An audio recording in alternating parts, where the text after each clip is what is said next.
یہی 27ویں شب تھی، یہی رجب کا مہینہ تھا۔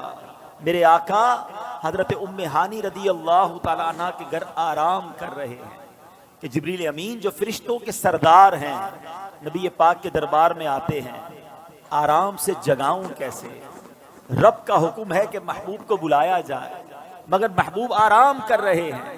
یہ وہی آرام ہے، نہ جگانے پر صدیق اکبر نے نماز قضا کر دی تھی، نہ جگانے پر سیدنا صدیق اکبر نے سانپ کا ڈس جو ہے وہ برداشت کر لیا تھا، جگایا نہیں۔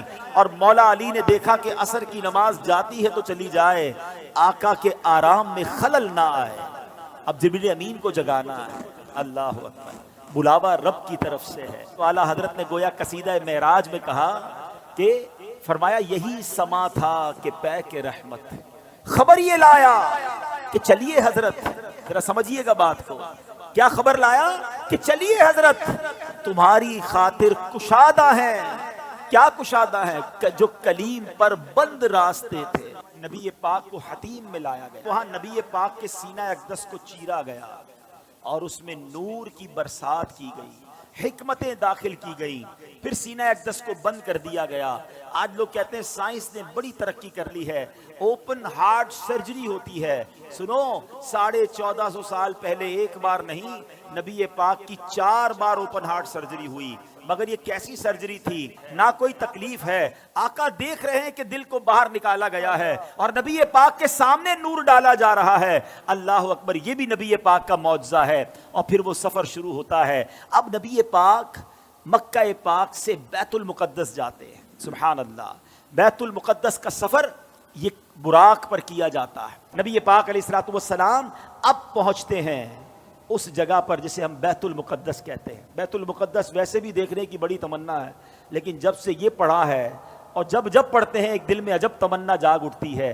ذرا سوچو تو صحیح کہ کائنات میں ایسی نماز نہ اس سے پہلے ہوئی نہ اس کے بعد ہوگی، جب اس کائنات کے سب سے بہترین افراد یعنی انبیاء کرام کم و بیش 1,24,000 آل ٹوگیدر ونس ٹائم، ایک ہی وقت میں وہ بیت المقدس میں موجود ہیں، صفے تیار ہیں، مؤذن فرشتے ہیں، اقامت دینے والے جبریل امین ہیں۔ اور اب جبریل امین نے عرض کیا حضور اب آپ امامت فرمائیے۔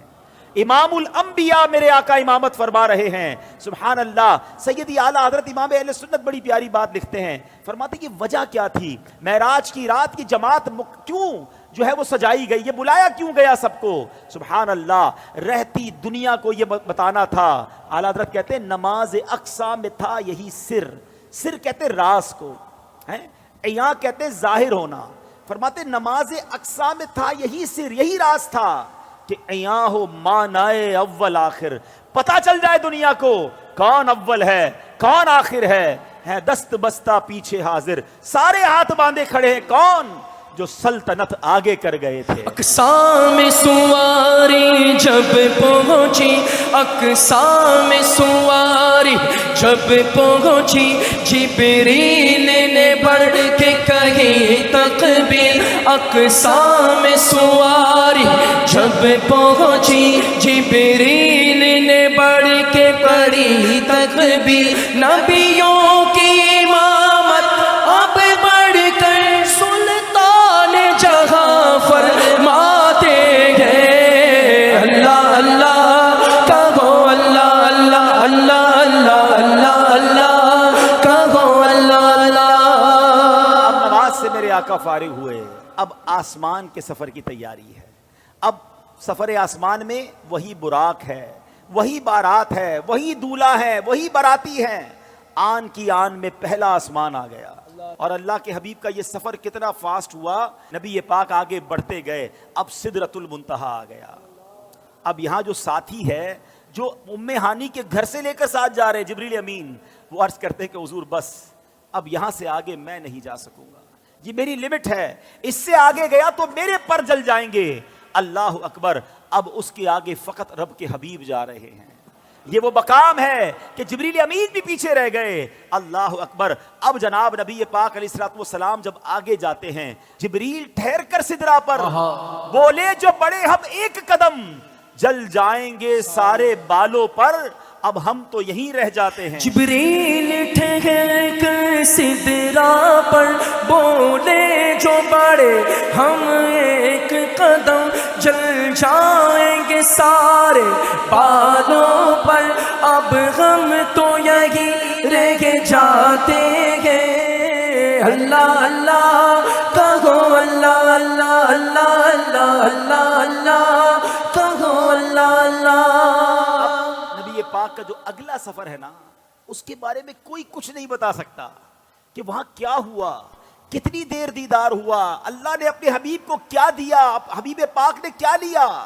وہ ایسی راز کی باتیں ہیں، وہ ایسی کرم کی باتیں ہیں کہ جتنا اللہ کریم نے قرآن میں بتایا اور جتنا حبیب پاک علیہ الصلوۃ والسلام نے ہمیں آ کر بتایا، اس کے علاوہ کوئی اس کے بارے میں نہیں جانتا۔ تو اب یہ وہ سفر ہے میٹھے اسلامی بھائیوں کہ جب نبی پاک علیہ الصلوۃ والسلام یہ سفر کر کے واپس آئے، یہ عظیم سفر ہے، جنت کے طبقات دکھائے، جہنم کے مشاہدات کیے، آل ٹوگیدر جب یہ سفر کر کے نبی پاک واپس آتے ہیں تو آج لوگ کہتے ہیں جناب کہ بڑی سائنس نے ترقی کر لی ہے، بڑا مہینوں کا سفر دنوں میں، دنوں کا سفر منٹوں میں طے ہوتا ہے۔